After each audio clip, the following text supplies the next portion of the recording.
Would you like to work closer to home, save money on gas, and be rewarded for your hard work and attendance? Then Bellisio Foods is looking for you.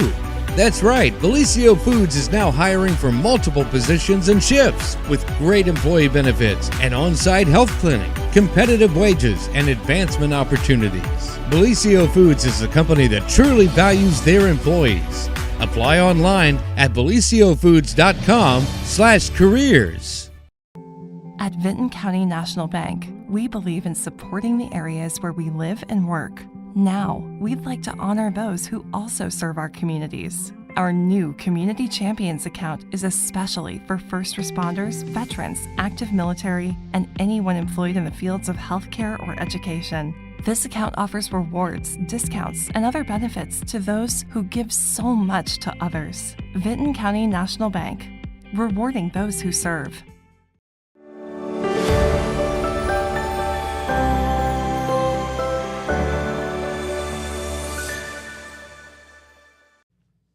Good morning, everyone, and welcome to the morning show right here on Main Street TV, where we are here this morning with a local celebrity in the house. Hey, and I, on purpose, wore my burgundy sweater this morning. How's that? Nice. In your honor. I really didn't, but we're just going to pretend like I did. But no, we have some special guests here in the studio this morning. Could you introduce yourselves? Hi, I'm Samuel. I'm Samuel Boyd. I go to Vinton County. I'm in 11th grade. And Josh Kirkpatrick, a cross-country coach at Vinton County High School. Coach K, you said. Coach K, yeah. Coach K. Okay, all right. And so why are you here this morning? I qualified to the state meet last weekend. In cross country? Yeah. Okay, so I'm like super envious of you because I couldn't run from here to the door. So I want to know what one has to do to get to this. And, you know, a state meet is quite an accomplishment. So let's back up and talk for a minute about how you got started in running. Well, I ran a 5K with my mom when I was in, 4th grade, and I knew cross country was a sport that I wanted to do. So did you, like, when you ran that with your mom, had you been out practicing and stuff, or are you just like, I'm just going to run? Yeah, I practiced with her for a few weeks before. Did you? Yeah. Okay. Is your mom a runner? Yeah. Okay. So it's kind of in the blood. Yeah, she runs some half marathons. My dad ran in college. So again, I can't run to the door. So so Coach K, are you a runner as well? I do. I get out and run. I've enjoyed it. I've enjoyed the sport for a long time. Started in high school. Wasn't really good at it, but just enjoyed it and want to just pass on that passion to the kids. So how long have you been the coach? This is year number 18 as the head coach, and I was a volunteer assistant for 5 years before that. You're kidding. So you've been around a little while. I have some gray in the hair. Yes. We like to say a few years here. Seasoned. It makes us feel much better about things when we say just a few years or experienced, not old, right? Right. All of those words. So how does one go about, coaching a cross country team? How did you get into that? Well, I enjoyed it. I had a good coach when I ran. Wasn't very good, but he was always encouraging and just something. That's good though. It's just something I enjoy. I enjoyed it, and it was mere coincidence. I got started with the middle school track and knew the previous coach, and you got to know him, and got on board because I just wanted to run, and then just one thing led to the next, and here I am. So, here you are. Now, are you a teacher as well? Assistant principal at Vinton County High School. I was, so. Yeah. Oh. Was. So you're the meanie butt. Yes. Oh, is he mean? I'm homeschooled. I don't go to the high school. Oh. Okay. I see how that is. Yeah. Do your friends tell you he's mean? Not really. I think the kids on the team are they don't get sent there very often. That's good. My team's not normally my daily clientele. We'll just say that. That's good. I can imagine. Well, if not, they can run away from you. You can't catch them, right? Yeah, they're faster than I am.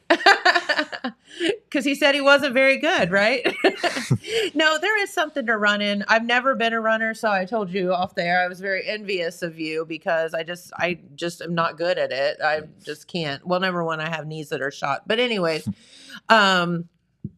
so what is running a God-given talent, or is there something to practicing and honing up your skill? Definitely a bit of both. Like, talent is there, and then you have to work hard. And if you work hard, then you improve year over year, and it's really rewarding. Okay.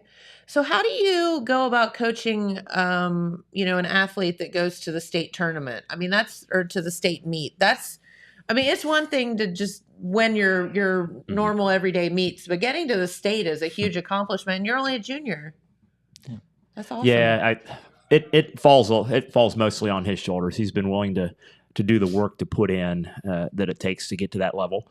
A lot of it's been years in the making. It's what it is. I mean, when the kids started in 7th grade, they just want to, maybe I'd like to run, and then it's one year leads to the next, and I think he realized he was good, and then he just made the choice to put the work in to get there. So that's on his shoulders, and it's a testament to his work ethic. Oh, I'm sure you have some guidance along the way as well. A little bit here and there. I mean, I kind of tell him what to run, but it's a lot of time. I mean, it's really a heavy time commitment practice. Winter, summer, Saturdays, just time when a lot of classmates would rather be doing other things. He's made choices to put himself in this position. I'm guessing when you get up and it's as cold as it is this morning, you're just like, I'm really not feeling like slapping my sneakers on and taking off, but you got to do it, right? Yeah. So tell us the secret to your success. Do you eat certain things? What do you do? Is it certain shoes? Do you have little like rockets in your shoes or anything like that? No, just coming to practice. I have great teammates. Run with every day. I had to run a workout by myself yesterday, so definitely appreciate them coming out and running with me. And I got a great coach. Aw, that's so sweet. So I know nothing about cross country. As I said, I still can't run to the door. But so how long is a cross country meet, or do they vary? Like the actual course, like do they vary, or how does that work? I think they're all 5K, which is a little more than 3 miles. Like 3.1 miles or something like that. Okay, and then, but I would have to think, so cross country, this isn't like you're running down Main Street or on a sidewalk. You're running in different terrain. Is that true? Yeah. Our course is kind of around the back of the high school, have a few hills back there. Yeah. Other course, you can run through the woods. Okay. So when you go to the state meet, which is this coming Saturday, are you freaking out? I was more nervous about qualifying, so now that I'm here, I can just run. Yeah. You're just like, I made it, man. That's a win right here, right? So, okay. So, but do you run over a hill, and so you can run through woods? There's probably all kind of stuff that they set you through. So the course, how do you know like what the course is? Do you get to go out and walk it? I don't know nothing about this. So yeah, usually we get there early on Saturdays and then walk the course beforehand, but we can't walk it on Saturday, so we're going to go up Friday and walk the course.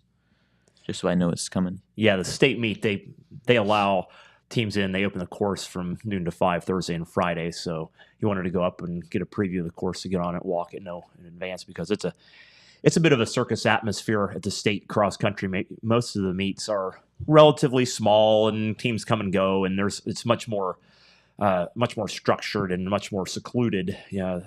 Most meets, the fans are right on top, and it's not quite that way at the state meet. So to have the opportunity to go up to preview the course in advance gives them a little bit something they wouldn't be able to do on Saturday without the ruckus that goes on with it. Yeah, and so how many athletes will be participating in the state meet? Do you know? I did not check to see the exact number. There are 20 full teams, and so they would have 7 runners, and then all the individual qualifiers who are not on full teams that qualified themselves. And I'm going to guess statewide, we're probably talking about a race of probably about 170 kids.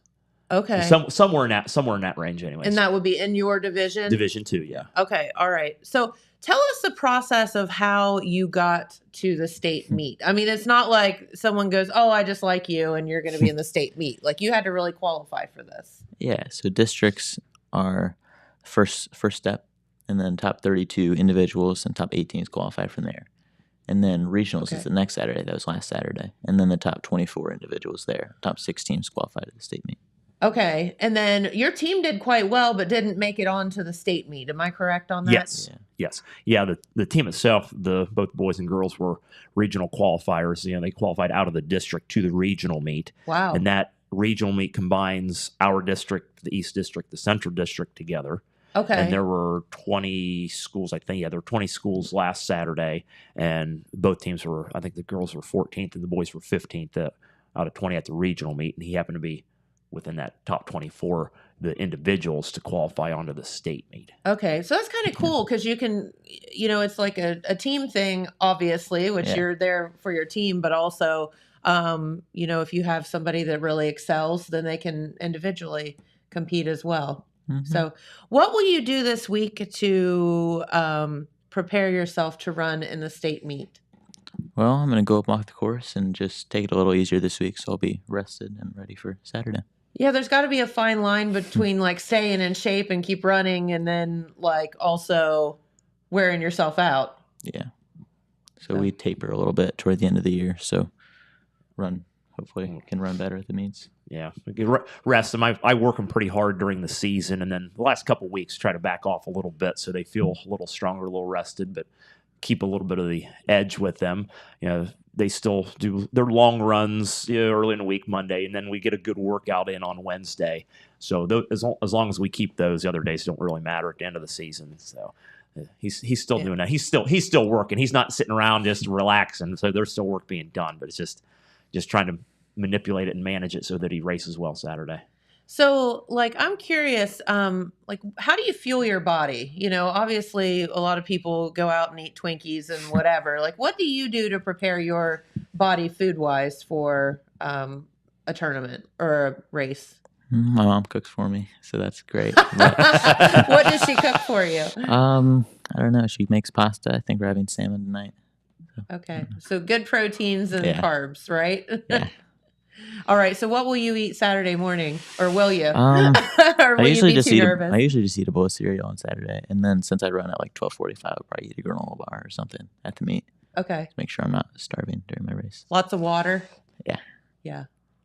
Very good. No, I would think 3 miles after, as you've prepared the whole season, would just kind of be old hat by now. You can probably run 3 miles in your sleep, right? Yeah, I mean, we run 35, 40 miles a week, so that hopefully the race won't be too long and grueling. But it's still hard because you're running fast. Yeah, there's a lot of fast kids, so there's work to be done there to meet. It's tough. I mean, when you're at that level, everybody's fast.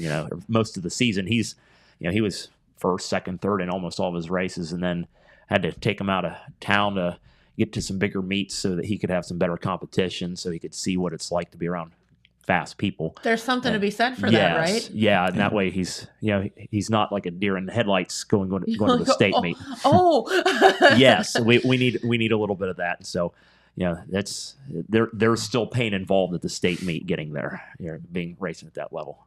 Had Well, we're so proud of you. Now, how many kids have made it this far from Vinton County? Well, I had a run with some girls a couple years ago. Riley Fee ran for me. She qualified 3 years in a row in 17, 18, and 19. And our girls team individually, I had the girls team at the state meet in 2019, which was her senior year. And then Olivia Mayers qualified individually as an individual in 2019 as part of that team. So she was one of those top 24 kids. Awesome. Mm-hmm. So I had 2 qualifiers, and then Olivia's senior year in 2020, she qualified individually herself again. So we had a run of girls that were there, and then for the boys' side, we haven't had anybody on the boys' side qualify to the state meet since 1982. So it's been a few years. Look at you, the pressure's on. Just a shout out to him. He broke our school record from the guy that was the last guy to qualify. Really? 5K record. So that was a big accomplishment on his behalf. And so it's been a little over 40 years since we've had somebody. We've had a few kids that kind of get close, and some teams are decent, but he broke through the barrier this year. Way to go, buddy. So proud of you. All right. Well, we know that you have like a lot of work to do and resting to do and also work to do. So we can let you get out of here. Well, but before we do that, I just Yeah. want to mention some comments we've had. Oh yeah. So Sky Vapor on YouTube asked Samuel, how tall are you? I'm Oh. 5'11". I'm almost 6 feet. I'm taller than my dad. He's still a growing boy. And then Rick Sims on Facebook asked, does weather play a part on how you will run a course? Oh. Yeah, definitely. Usually it doesn't rain, but if it's rained that week, then it can be softer and it runs slower. Mm. The spikes play a role in that. Last week it rained a little bit before we went to the meet, and so we made sure we had some longer spikes in. And speaking of which, we need to probably change our spikes back to something shorter for Saturday. A lot of the mud plays a role with the course. I would think so. And so like if it's muddier, you need longer spikes, right? To like kind of sink into the ground. Yeah. Okay. That makes sense. So how do you know like what shoes to wear and stuff? I wear spikes for all the races. You do? Yeah. Are they cushy? Not really. So, Oh, is it like what running barefoot? well, they're lighter, so hopefully it'll be a little faster. Okay. They have their general training shoes that they run in every day, but then for races or sometimes for workouts that are the spikes that give them better grip and just are a little bit lighter is what they were to race in. And so that's Okay. your general Nikes, New Balances, those types of brands that sell those. So. Yeah. The running shoes. Yeah, that you think right, of. right. Yeah. Oh, right. there you are. Look at you. Where was that? He's like, I don't know. I was know. running. that might have been the district, man. District meet. I think it was. I think so. That was at the Rio Grande. So do you ever throw any elbows toward people? Like they're No. like, you're not passing me. Sometimes if it's like a tight pack, then there will be some elbowing going on, but usually nothing too bad. Okay. See, he told on himself. I don't elbow people. Well, you should. That girl on Main Street TV told me to elbow you. I don't know. Why did I get disqualified? I don't know. But anyway, no, I'm just teasing you. No, we wish you the best of luck. And would you let us know how it all shakes out on Saturday? Yeah, thanks. Okay. And then, so you still have another year to grow and to work. One more. Feels like it hasn't been that long, but only got 1 year left. So, Yeah. Well, you're going to do great. thanks. All right. Man, Well, it's going to go by really, really slow, and then it's going to pick up, and then you're out the door. Yeah. Yeah, That's how Dylan- it was for me. yeah, we kind of lived with Dylan's senior year last year, and he was just like going out through this roller coaster of like, well, it's slow. Oh my gosh, now I'm graduating. What happened? Yeah, it drags out for so long, and then it's just gone. Like, I don't know how to explain it. You'll see soon. So, well, keep on running, keep on trucking, and do a great job this weekend. I know you will. Thanks. Yeah, and best of luck to you. Thanks for having me. Through that Thanks. elbow. That's right. Thank you for your time. Thank you. We appreciate you. All right, Dylan, let's throw that crappy weather forecast up while we're changing out things. And then we'll be back on the other side because I have some questions for Dylan about Thanksgiving coming up. Because it is November now, right? Can you believe it? I know, finally. All right, let's do that weather forecast, and then we'll be back here in just a moment. Thanks, guys. All right, today, looking a little better than yesterday, but man, is it cold outside right now. Today is Thursday, November 2nd, and it will be some sunshine in the forecast with highs of 52, lows toppling down tonight into 30 degrees. For tomorrow on Friday, a little bit warmer for those football games and starting in the tournament play. And highs of 59, lows of 38. Saturday, Sunday looking a little bit better with Some sunshine, highs of 63 on Saturday, and looks like highs around 65 on Sunday. And Monday gets a little warmer, and then we start going back down again. So it's okay. It is what it is. And yeah, that's the weather. But looking good for the state tournament or track meet on Saturday. So that's good. Dylan, are you okay over there? Yeah, I'm struggling a little bit. But I'm getting Dylan's struggling a little bit. He's coming over. Are you coming over to visit? I am. Okay. Very good. Whew. So here you are. Here I am. Here's Dylan. So what's going on, buddy? Oh, well, tonight we're going to go live stream right here on Main Street TV. What's it called? I keep forgetting the name. Red Streak. No, that's not it. Eastern Eagles Road to the State Championships. Say that 5 times fast. Eastern Roads to, I can't. There's a lot of words in there. There is. But yeah, it's a nice little fun event down at Solly's in Beaver. Uh-huh. And it's for the Eastern Eagles. They're doing very well this season. And tonight they're bringing out the whole crowd. A lot of people are coming out. And the cheerleaders will even be there. So I've been prepping with Rodney and getting ready for that. Now I know why he's volunteered to go down there. The cheerleaders are going to be there. No. It was more of a Rodney walked in the room and said, "Hey, Dylan, can you do this?" And I was like, what time?" And then Rodney said cheerleaders, and you go, "Okay." I'm just teasing. That's really not how it happened, but it's Yeah, an it'll be added perk. But it'll be a fun night out there, and I'm excited for that. Yeah, so now we're talking football, right? Yep. Okay, and they're doing quite well there at Eastern. And it's more of a radio event. I'm just there to add some video to it and get it online and all. But it's on I don't remember the numbers very well, but I know it's Cash FM. Okay, and then people can tune in here to Main Street TV to see that program as well, and give those Eastern Eagles a little bit of a boost. Yeah. Yeah. It'll be a nice little time. Cool. Well, that sounds like fun. It's and I just saw this on Facebook. I don't know much about it, but I believe they're also on the Total Media Radio app now. Okay. So you can listen in on there too. Very, very good. So that's tonight. What else do you have going on? My 2-hour-long statistics class.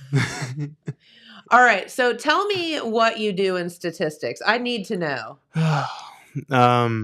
Really, for me, I've just been using the calculator. Like, she'll say, like, okay, we have 2 methods. You can do this the handheld way, like go through each step by step, or you can use the calculator. And my brain's just flips a switch until I hear the calculator again. Then I listen for that part. All right. So tell me, is it like math problems? Yeah, it's really weird and confusing. Like, you're not really doing like graphing or anything like that, because graphing makes sense to me, like, this is how much money we have at the moment. This is how much we have now. Oh no, that's bad. How do we get it back up here? That part I can follow. But this is like the distance between the amounts that would go on that graph and like basically what you would do before putting it on a graph. So why in the world, what real world application would you ever use statistics? I feel like only if you're some sort of like scientist, or like maybe like some of the people back here at Stockmeisters, maybe they use that when they're like trying to figure out how far a pipe needs to go from a pipe. Maybe. But me personally, I don't think I'm ever going to do that. Hi, Kay. Do you want to come in? No? She's just, what is she doing? Just have fun, everybody. Oh, she just, okay. So Kay Howell says to have fun. That's right. Thanks.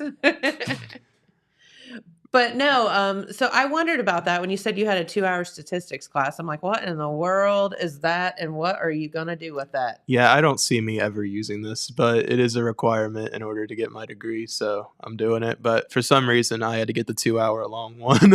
I don't know why I couldn't have the 45-minute one. As if it's not bad enough, you have to sit there for 2 Yeah, hours. it's rough, man. I fell asleep the other day. I wasn't even trying to. I was just sitting there like this, and I was watching, I was paying attention, and just slowly And then I like slapped myself out of it and was like, oh crap, I got to pay attention. Does the I teacher looked like over, throw stuff at you? no, she doesn't notice. But I Oh. looked over next to my best friend and he's actually out. Like he's done. And I was like, hey, Corbin, wake up. Well, I think it's because you guys are all in so much too that it's just like you're worn out on top of it being like a stressful hard class. Yeah. And like we're both on the media team up at the at the Rio Grande, still adjusting to that.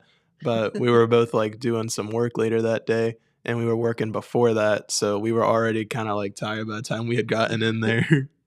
I mean, it's rough statistics. I did not like it. Is that your hardest class that you have? Definitely. But the worst part is it's not just statistics. I have humanities before that. So I have a solid 45 minutes of like maybe it's an hour and 15 minutes actually, I think. But it's this guy just talking about like history and stuff, and it's already starting to put you to sleep. And then I get a 15-minute break, and then I go to statistics. You need to shoot some like 5-hour energies or something. I do stop for a coffee most days. Got to wake myself up. So what is humanities? That's basically just like how our civilization got to where it's at. So we start way back That seems in deep. like I'm not even sure where we started at, but I think it's like Egypt or something. Like they don't go back to like what do they call it? Cavemen. I don't remember the actual Yeah. name for it. Like dinosaurs and cavemen and stuff. Yeah, but there's a name for it. I can't remember what it's called.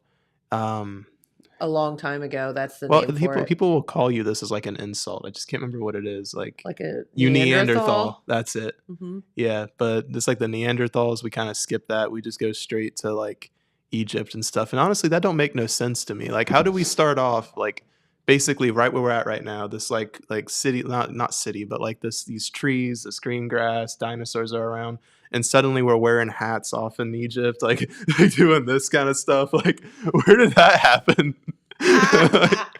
I don't know. That's a fair question. You should be learning that in humanities. Yeah, but we don't start with the Neanderthals. We're just straight to Egypt and stuff. Like I get that's different parts of the world, of course, but like, when did we do that? Like, when were we like? Yeah, when and why? Like, Was why that are a we thing? hitting each other with sticks and then we're off like like praising Egyptian gods? Like, I don't know, but I get confused about that. Then I go off to statistics. Okay, I have a challenge for you today. Then All raise right. your hand and ask that question in class.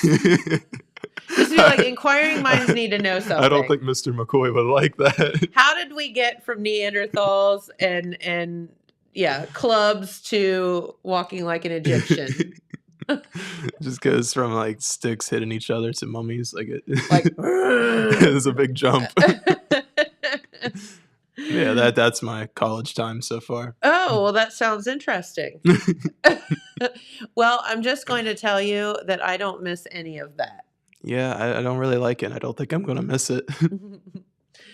No, college is fun and it's hard and it's fun and there's a lot going on. Yeah. But speaking of college, I did pull this up and I wanted to show it today because I just think it's a fun little thing they made. Mike Thompson, he's the one that does this. So I work for like, the esports media stuff. I do shoutcasting. But this is the guy you would go to if you want to do like broadcasting or actual video work. Okay. So this is a video he did up about my esports coach, Diddy. In Illinois, and after gaining some critical experience there, I was looking to return to Ohio and closer to home, and found an opportunity at Rio Grande. And after seeing the investment you guys have made in the program and some of the professionals here, I thought it'd be a great fit. Well, we're happy to have you. So this is a new sport relatively to Rio Grande. We started a few years ago. I'll admit it was new to me. So when we talk about it being a sport, there's a lot of people that say, I don't understand. How's it a sport? It seems like they're playing games. What I had to learn was the industry is so large. And you mentioned how hard it is to make it pro, like everything else, right? Right. But there's a lot of other avenues to be involved in esports or in the industry and so on and so forth. I don't know if there's anything you want to add to that, but there's just a lot of different things that come into that. Yeah, I mean, if you look at large-scale productions, like what Riot Games is doing with League of Legends is the best example. They're selling out arenas in China, like all over the world. They're booking these arenas for massive competition. So that's like the highest level, right? So you got to think of like event management, marketing, broadcasting, announcing the games. There's a lot of different, a lot of collaboration that goes into a large scale event. And then when you look at like the college level, there's social media work, there's all kinds of opportunities. We do work studies here at Rio to give our players and our members some work experience, but I would just compare it to a traditional sport. I mean, all the work that kind of goes into producing a large-scale event in a traditional sport, you can apply for the most part to esports. I mean, instead of a basketball, court, it might be in a basketball stadium, but with just PCs set up. But at the end of the day, you're bringing competitors. They gotta travel. They gotta, all the support that goes into the event is pretty similar, I'd say. Yeah, that's great. You mentioned to me earlier that you've set up a media team here in the esports, and I just elaborate on that and what your vision is and where you'd like to see that go. Yeah, so when I first started at Rio, I just saw a lot of potential of great content that could be made and produced, and so with that in mind, I kind of looked for, when I was talking to the students that would be members, I was looking for members who could stand out and help me on the social media battlefront, because it's seriously a lot of work to produce good quality social media content over time. We haven't started yet, but I'm really excited about who we've got on our team, and you could just tell some members of this program are excited to get the word out and to promote and to just kind of put their heart into the actual production side of things. There's competition, and then there's also the business end, or whatever you want to call it. So I'm really excited about that. We start with our first meeting on Monday, and we have multiple members. We have a graduate assistant just to oversee everything, and of course myself. So it'll be the first time I'm running a social media team to have it day after day quality content come out for Rio. And that's another pathway out of esports. Absolutely. Is promotion and social media and just getting businesses out there. Mm-hmm. And the arena here sits in Bob Evans Farms Hall, which is our business school, but also our marketing here has done really well, and Dr. Taney has done a great job with that. So I see a lot of overlap there that can work really well. I'm excited for that. So I know a lot of people that are familiar with esports want to know, what games are you going to be playing? Talk a little bit about that so that everybody kind of knows where we'll be competing. Yeah, so when I first got to Rio, my understanding was that it was an FPS school. So FPS means first-person shooter, so really common titles.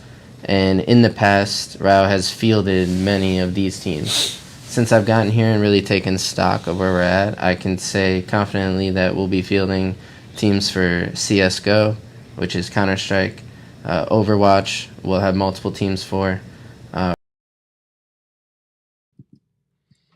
Yeah, and that was my esports director, Diddy. Well, his real name's Robert Vita, but we call him Diddy. How'd he get to Diddy? I have no idea. He just showed up and said, I'm Bobby. He goes by Bobby, and his name's Robert Vita, but we can call him Diddy. Okay. Well, pretty good. Cool. That was a cool interview by the president, Ryan Smith there. So very, very cool. Yeah, I haven't actually met our president before. I've met the assistant president. And the weird thing is the president's office is right next to the arena. So you'd think I would have seen him by now. No, he's awesome. Ryan Smith's a great guy. And Rio is very lucky to have him. Yeah. And he's lucky to have Rio as well. So it's a good relationship. Nice. Yeah, very good. All right. So do you have anything else? Well, let's see here. Oh, I did want to talk about this just because I think this is the funniest thing in the world. Do you remember Barbie? Barbie the movie? I've heard of it, yes. Yeah, I think the whole world has by now. Hello. But yeah, so in Barbie, there's Ken, and Ken, he's always trying to be with Barbie, but Barbie just kind of considers him a friend, which is kind of weird because I always thought they were a thing. Yeah, I always thought they were boyfriend and girlfriend. Yeah, well, Ken thought so too, but Barbie didn't. Oh, see, I haven't seen it yet. Yeah, so that's a big plot in the movie, just Ken trying and Barbie just shutting him down at every turn. No. But so at one point he gets kind of fed up with it, and he starts singing about how him and all these other Kens are never going to be with Barbie. And he just starts singing like, I'm just Ken, like, I'm just the side character. Yeah. And then on Saturday Night Live, yeah, Pete did a parody. Pete Davidson. I'm just Pete. I'm just Pete. And it's the funniest song to me because like it's a lot of people are joking around on social media right now. Basically, like one thing I saw was like your Tinder date. So, there's Ken, and I don't remember the actor for him, but, he's a pretty good looking guy. Mm-hmm. So it's like, this is the Tinder profile. And then when you meet them in person, I'm just Pete. I'm just Pete.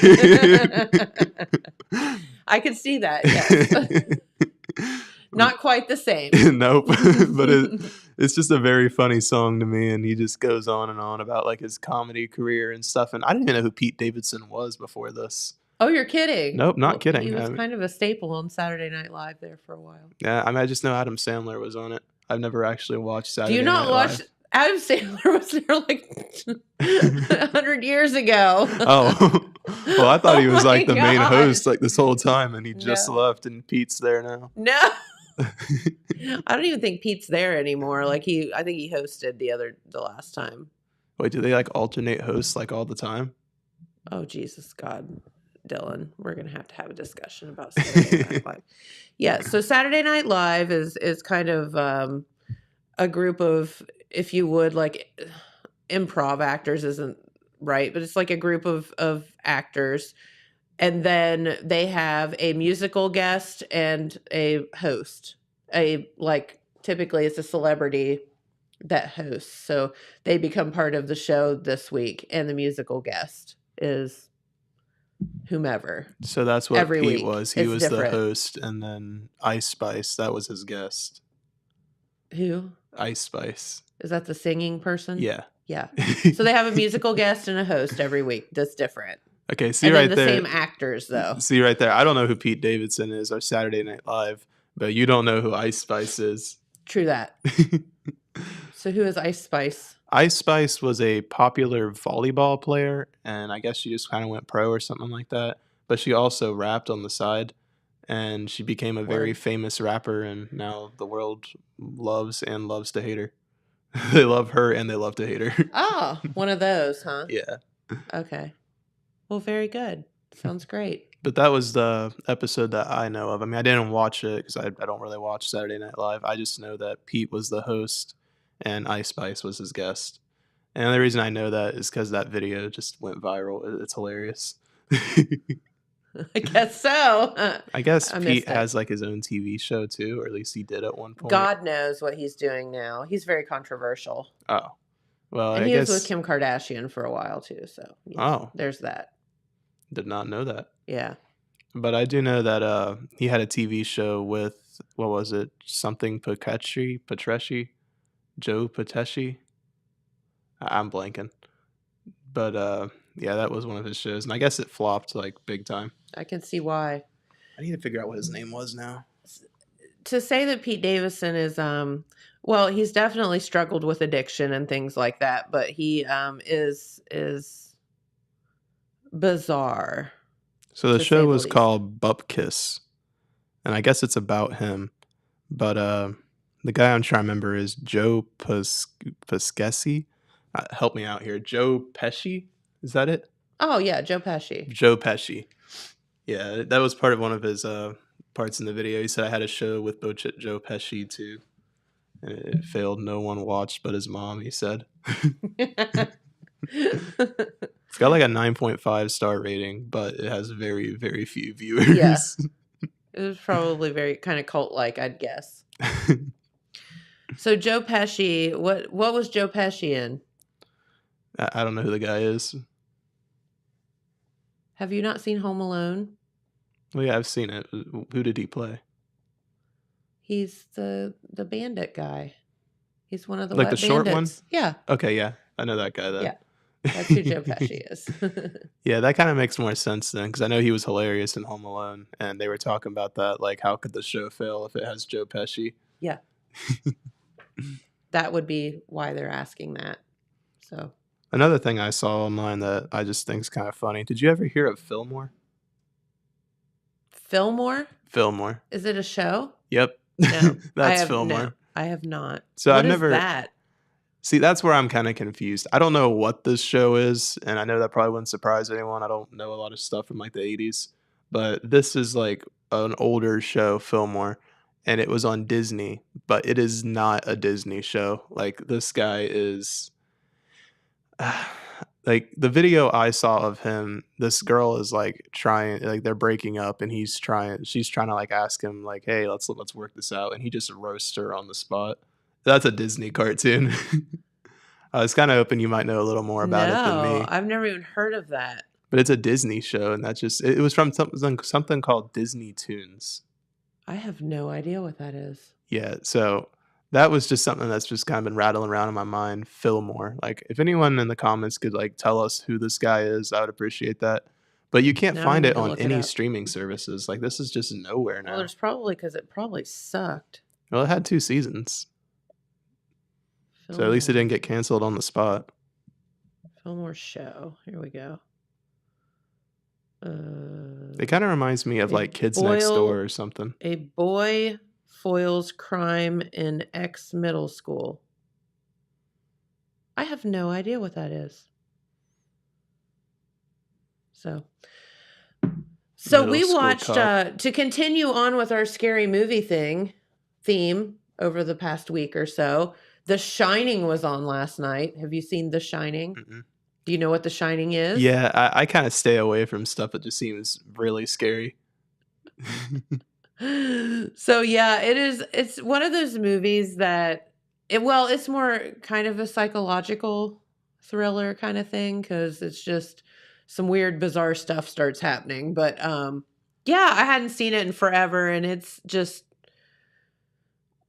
I know that it's a classic, but it's so bad. Like, just because it's so old. Is That that it's not. I'm thinking of The Ring. That's not the one with the girl, is it? No, The Okay. Shining is Jack Nicholson, and he and his wife and little boy go to up the mountain to this like big giant hotel to like live there for the winter. The 2 girls in the hallway. Yeah, red rum Okay. and all that. Yeah. Okay, now I know what you're talking about. That was it. Yep, that seems like a scary one. Is Yeah. it scary like now? Like has it aged well? I mean, it's still freaky because it's just a freaky movie because it's a Stephen King, novel. But when you go back and look at the cinematography and stuff, you're just like, my God, this is so bad. Does it have like what Courtney was talking about the other day when she was on, like they go and they like have a victim and they like throw him and then it cuts to like a body bag just hitting glass? No, it's more because it is more psychological. Like he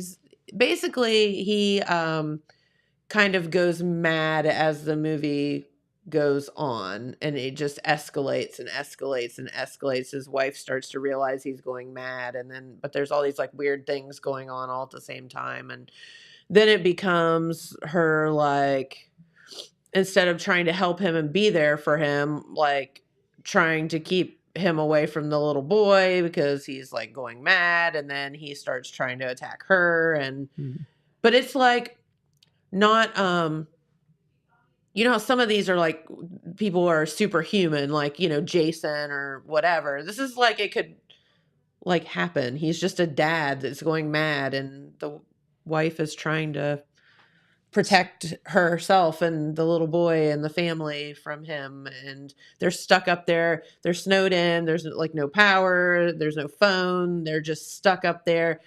And part of the story of that is he at one point like disables everything. Like he takes all the fuses out of the CB radio that they had to communicate with people, and they had like a big snowcat thing that they could like drive in the snow that's this deep, and he takes all the stuff out of it so they can't get away. And Well, is he like trying to help them in a way? Like, does he think that like some sort of ghost is going to get out or something? no, he's just losing his crap. Oh, Yeah, that's strange. What's making him go so crazy though? he just goes crazy. I don't know. Does You he have to see- watch the movie. Oh, well, that's probably not going to happen. You can make your own your own judgment. But I was looking up, so the The Shining was filmed at a real place called the Stanley Hotel. It's in Colorado, and you can actually still go stay there. And they have like ghost tours, and it's actually like they have a spa, and it's like actually a hotel that you can go stay at, but then they have different tours and stuff as well. Yeah, I don't think I'm gonna stay there. No? Would it freak you out? I mean, I haven't even seen it, but if I know this place is like well known for being haunted and creepy, then yeah, I'm not gonna stay there. So they have I wonder if like the house that Michael Myers grew up in is something like that too, like the Home Alone house, how you can stay there. I don't know. I wonder if you could stay where Michael Myers, like his like early life scenes were filmed. I don't know. It's crazy. I certainly wouldn't do that. So you can take the Shining tour. It's an indoor-outdoor walking tour through the west side of the Stanley Hotel campus. A lot of Stephen King, a bit of history, and a whole lot of stories of the spirited variety. The tour includes a visit to the Shining Suite in our beautifully restored 1909 caretaker's cottage. On the tour, you will get the inside scoop on Colorado's most famous dog. I don't know what that's about. Colorado's most famous I don't know. dog. You can snap a picture or a photo of the recreated bathroom and catch a glimpse of one of the axes from the filming of The Shining.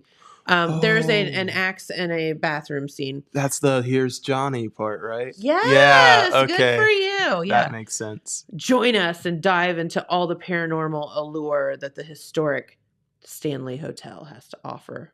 I feel like I would do that. It's, for the bargain price of $30 per person, you can go on the tour. And they'll only take 10 people at a time. I wonder if you're gonna have the kind of tour guide that's like, and this is the part where this happened. Like they try to make it all like scary. Probably. If they're a good tour guide, they would. Yeah, like I remember when I used to go to like haunted houses and stuff, your tour guide would make it like terrifying. Like she's almost as scary as the people. Yeah. Well, when I went last year to tour the Christmas Story house by myself because my husband wouldn't go with me. No, the tour guide makes it because they have like, you can just go walk through the house or they have a guided tour.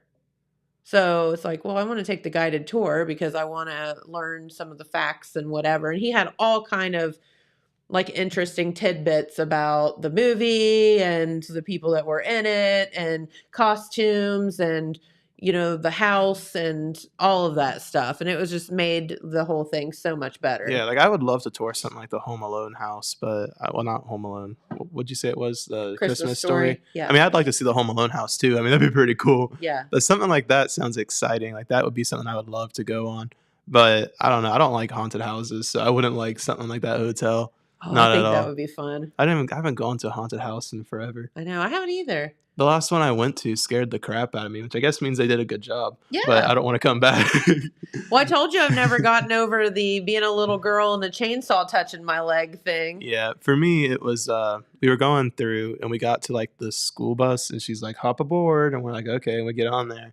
And like there's a car in front of us and the lights turn on, it starts revving towards us, and like we think it's coming our way, but that's probably not what was happening. It just scared the crap out of us. Yeah. And then like some guy got out of it and hopped on the bus and started to chase us. So then the tour guide was like encouraging us to jump out of the back of it. So we took off, and then a car that was like looked like a beat down off car, it just turned on and started revving too. And me and my aunt like booked it. We just started running, and she has back problems, so she was running faster than me. So depends on how scared you are. Yeah, so maybe that's what we should do for Sweet Sam on Saturday as he runs the cross country. just chase him in a car. Chase him with a scary car. I'm sure he would win. Zoom. Hey, it's a good method. Yeah, I guess it could get you a win there. But man, them places, they can scare the crap out of you, that's for sure. Yeah. And then you're right. There was one that I heard of too where like they make you like sign some sort of like thing saying like if we scare you to death, it's not our fault or something. I don't know where that was. I think it was in Columbus. Yeah, I'm not good. going on that I one. don't need to go somewhere where I have to sign a waiver. Nope. I'm going to stick with the haunted barn. Yeah. But no, so we've finally moved past Halloween now. We're in the middle, or we're on the second day of November, if you can believe that. And so Thanksgiving will be our next kind of major thing coming up. Yeah.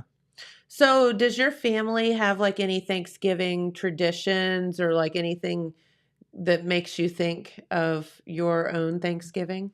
Well, I mean, we used to go to the Cambrian every year back when my great grandma used to live there, Yeah. but we don't go there anymore. So now we go to the high school and we go to their Thanksgiving. Okay. So that's more of my family tradition. We just all go to the high school every year. So, and then that's the day before, is that the day before Thanksgiving? I think so. I mean, Okay. for me, that's the way I remember it being like, oh, we're here, like this is our Thanksgiving celebration. And then once I became a freshman, I just remember it being a performance. So I'm not really sure what day it is, but now that I'm a graduate, I don't have to worry about performing. So I'll just be enjoying it with the rest of the family this year. There you I'm go. not the show anymore. So are you a Macy's Thanksgiving Day Parade watcher? Yeah, we watch it. I like that too. I force my husband to watch it, and every year he's like, I'm like, Yeah. sit down and shut up. It's and fun to watch see it. the new ones too. Like they always add more and more characters. Yeah. When I was a little kid, I remember always getting so excited when like SpongeBob or something would come Yeah, on. like the balloons. Yeah, but the fun part about it for me was I went to the Manpower Park before that, and there was someone there. I don't know who he was, but he was making balloon animals. So I had like this little like dog balloon, and it was cool having a balloon watching balloons. For a little kid, that's exciting. That's like mind blown. blowing. Yeah. That's a lot, buddy. So as far as Thanksgiving food, like what is your favorite? Mashed potatoes. Yeah. So do you put gravy, plain, or do you put noodles on them, or what do you do with your mashed potatoes? I've That is always- a debate. For me, it's gravy. I don't really do the noodles with it thing. So chicken gravy, beef gravy, like what kind of gravy? Chicken gravy. Okay.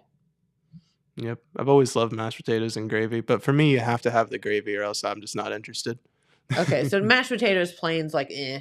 Nope, I don't like it. See, I'm a mashed potatoes with noodles on them kind of person. Noodles Like- with gravy, or you just do like plain noodles? Well, the noodles kind of have a gravy, No, they're just wet. No, you gotta add that gravy for me. Okay. So Jeremiah said he could call in. We have had a fire here in Jackson. Oh.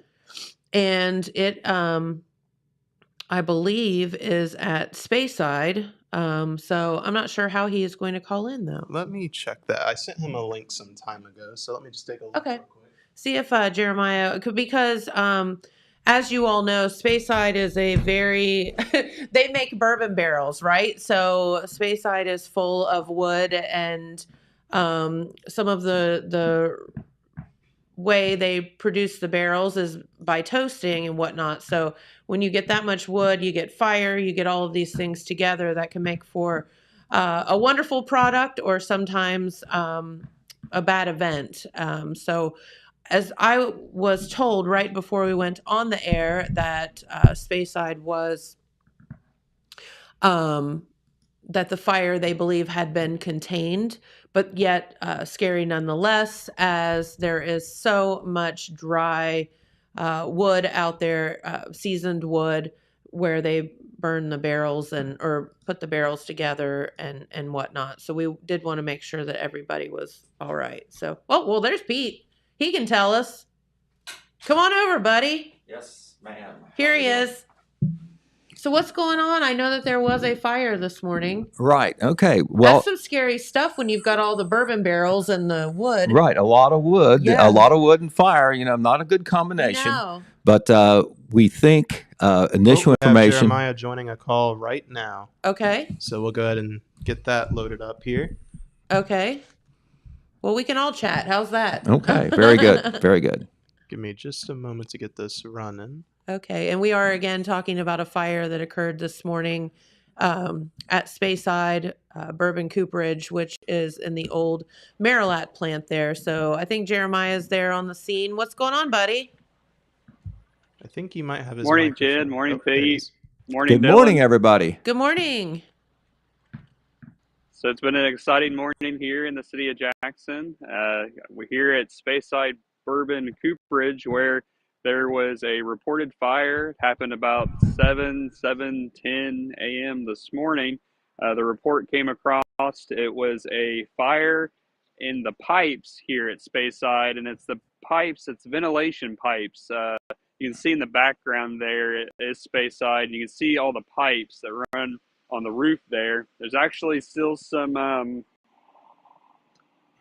all the fire department, the last fire truck is now leaving the scene here, but the fire was marked under control at 8:47 a.m. this morning. From what I could gather out here, was the pipes caught fire after there was some debris built up, I guess, in the pipe, and inside of the pipe, the fire was contained to that pipe. It looks like there's some Speyside folks actually on the roof. You can't see it from the video because we're too far away, working to make repairs to that pipe ventilation. The fire department had to take some of that pipe apart to be able to get their hoses in there to extinguish the fire. You may be able to see now the Jackson ladder truck is leaving the scene out here. Last fire truck to leave the scene. Out here this morning, you had the Jackson Fire Department, you had the Wellston Fire Department, you had Colton Volunteer Fire Department, Liberty Township Volunteer Fire Department, all out here on scene. The Jackson Fire Department and the Wellston Fire Department both utilized their ladder trucks to gain access to the roof where the fire was taking place in this pipe. It seemed to be contained to the pipe. I don't think any fire spread throughout the building or anything. There may have been some smoke, but it seemed like everybody was okay. Everybody got out. There was a lot of employees out here in the parking lot when I was out here earlier this morning.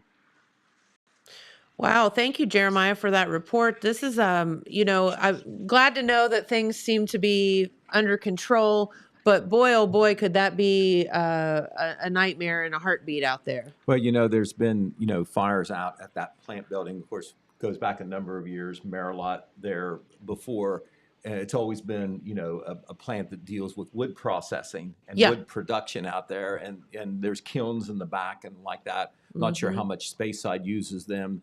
There was always problems, occasionally small fires contained there. This was, though, in the main plant building. We don't know of any problem in the interior of the building, depending on where that pipe was. But all the firefighter activity seemed to be there on the roof. And, we will certainly follow up. Absolutely. Jeremiah was on the scene pretty quick, did Facebook Live there. We have Facebook's posted on the Telegram site and also on Jeremiah Shaver's Telegram news site.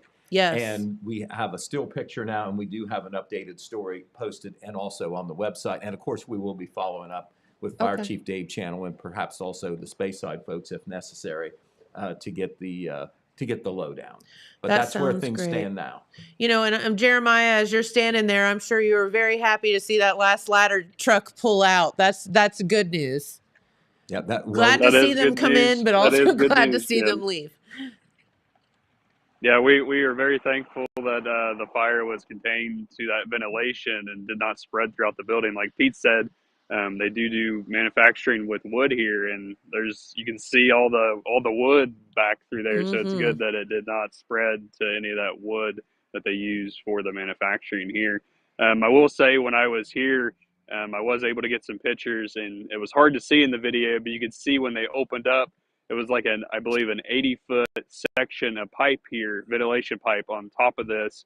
When they opened up the one end, you could just see the smoke rolling out of that ventilation pipe. And then there was firefighters on the other end of that pipe, and they had used their water hoses to flush that out. And you could just see all this water just flushing through the pipe and onto the roof there. The roof is very wet this morning, Jen. Well, good. Then it won't catch fire anymore, right?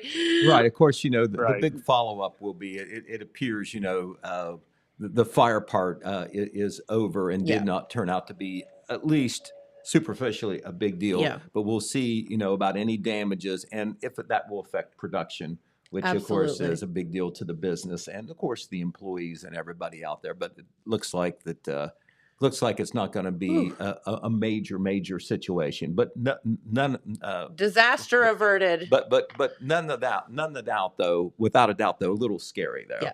whenever something like that happens. Absolutely. All right, guys. Well, thank you so much for filling us in on what's going on here this morning. And we've come up on time. So, again, please check with the Telegram news on the website.